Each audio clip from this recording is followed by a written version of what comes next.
গ্রামের মোড়ের গড়ে ওঠা চায়ের দোকানগুলো যেন গ্রামীণ সংস্কৃতির এক একটি খোলামেলা সংসদ। সকালে তেমন এক চায়ের দোকানে বসে গ্রামের প্রবীণ ও নবীন বেশ কয়েকজন মানুষের সাথে আলাপ জমল। কোনো কৃত্রিমতা ছাড়াই তারা আমাকে আপন করে নিলেন।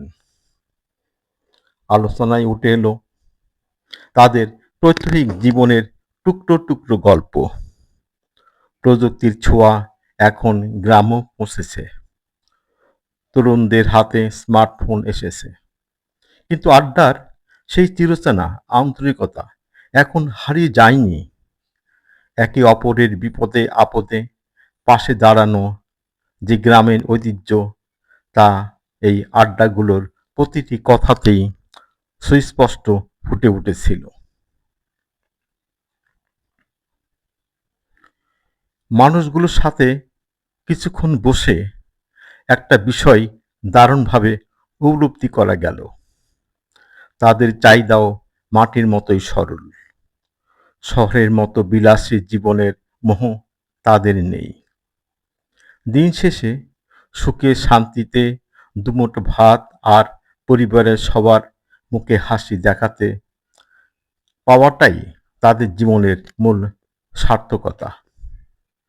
তাদের জীবনের এই সহজ দর্শন আমাকে যান্ত্রিক মনের ক্লান্তি নিমেষে দূর করে দেয়।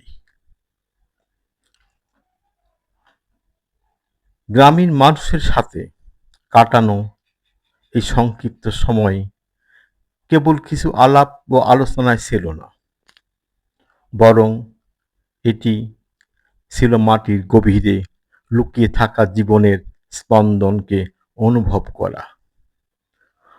নদী, মাঠ আর অকৃত্রিম মানুষের এই বাংলাদেশে আমাদের আসল শিকড়।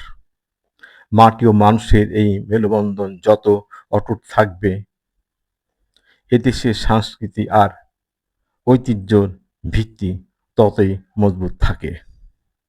সম্মানিত সুধী, আমার আইডিতে এতক্ষণ যারা ছিলেন অবশ্যই ফলো করে আমার সাথে থাকবেন। আল্লাহ হাফেজ।